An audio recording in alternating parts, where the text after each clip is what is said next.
እስላማዊ ባንክ ላይ ማለት ነው እስላማዊ ሳይሆን ወለድ አልባ ባንኮች ላይ እሺ አዎ እና ብድርና ብድራለን ብለው ነበር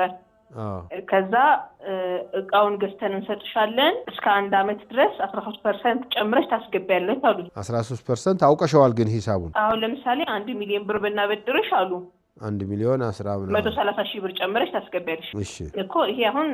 ከወለድ ጋር አይገናኝም እቃን የሰጡሽ እቃውን በሌላ አባባል ምን ማለት መሰለሽ እቃውን 1 ሚሊዮን እነሱ የገዙትን እቃ አንቺ ስለሚቆዩልሽ 1 ሚሊዮን 130 ሺህ ገዛሽው ማለት እሺ ብር ወስደሽ ብር አይደለም የሰጠሻቸው እቃ ገዙልሽ ማለት እቃ ሸጡልሽ ማለት ነው ገዙልሽ ሳይሆን ሸጡልሽ ነው እነሱ ከካምፓኒ ጋራ ምናምን እንደምንም ተሽለክልከሽ ታመጫለሽ አንቺ ግን አንቺ አገናኝ ሆንሽ እንጂ የሚከፍለው ማን ነው ባንኩ ነው የሚከፍለው ባንኩ ላንቺ 1 ሚሊዮን ይከፍልልሻል እናንተ ግን ስትመልሱ 1 ሚሊዮን 130 ሺህ አርጋችሁ ስትከፍሉ ማለት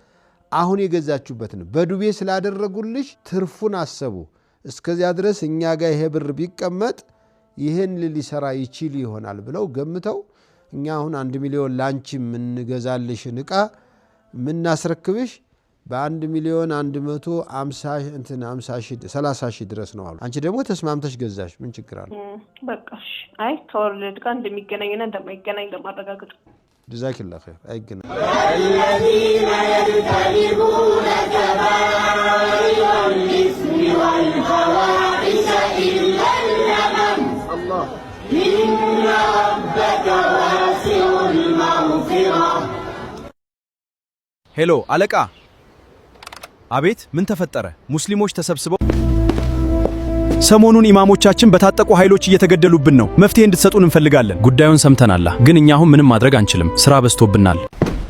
ሰላም አለይኩም የኢማሞቻችንን አኽባር ሰምታችኋል አይደል አዎ ሰምተናል ግን እኛ አሁን ለተቋሙ ገና አዲስ ነን የሐጅ ስራም በዝቶብናል ምንም ማድረግ አንችልም ልጆችዬ ጉዳያችንን ለሚመለከተው አካል አድርሼ ነበር ግን ምንም መልስ የለም ችላ ብለውናል ያ ሸይኽ እና ምን ይሻላል ራሳችንን መጠበቅ አለብን ይህ የተሻለው አማራጭ ይመስለኛል አዎ መስጂድ እንኳን በነጻነት መሄድ አልቻልንም ሙሰቢሃና መስገጃ ይዞ ወደ መስጂድ የሚሄድ ሙስሊም የችግሩ ሰለባ እየሆነ ነው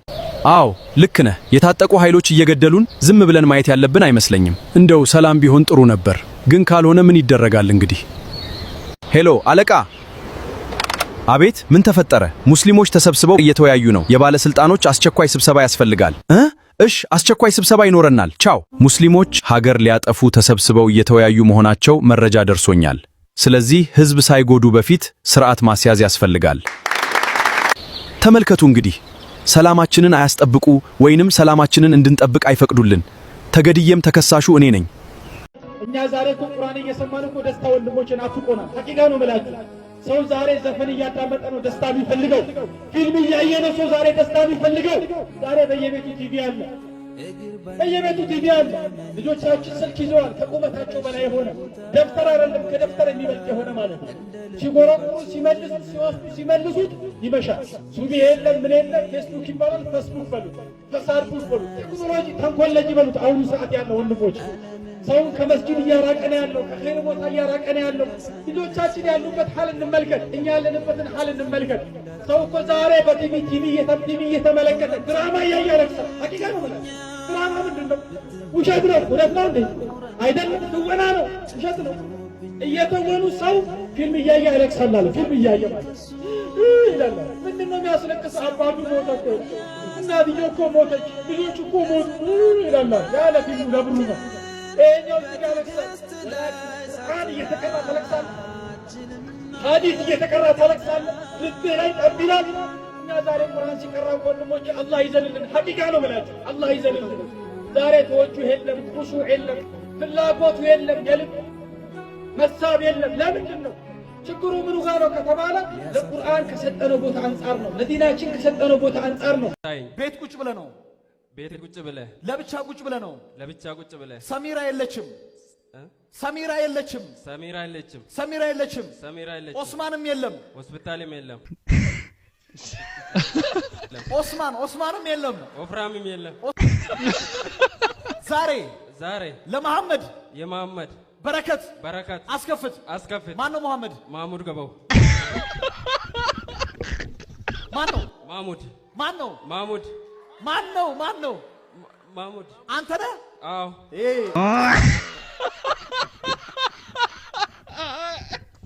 ጣውላ መሆን የለብህም ፑሽ አፕ ስራ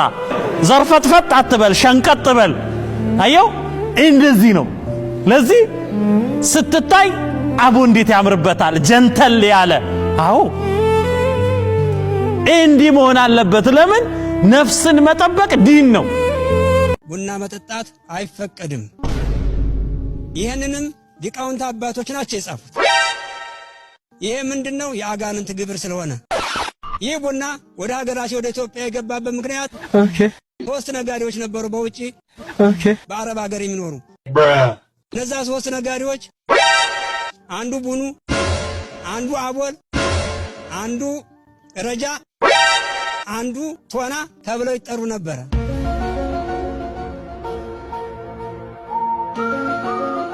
አሁን ዛሬ ሶስት አይፈላም ክርስቲያኖች በእነኛ ስም ነው የሚመለከው ቡና ጠጡ እንጂ እኔም ብለው ግን በሶስት ነጋዴዎች ነው ወደ ሀገር ውስጥ የገባው ብሎ ነበር ነገር ግን አራት ነው የጠሩት ለምንድን ነው ቁጥር ይዛባባቸዋል ለነገሩ እኔ ምን አገባኝ ነገር ግን ቡና የተገኘው ለመጀመሪያ ጊዜ ጅማ ዞን ከታሙዱ ጋር ጮጬ የሚባል ቦታ ነው ቡና ጠጡ ቴንክ ዩ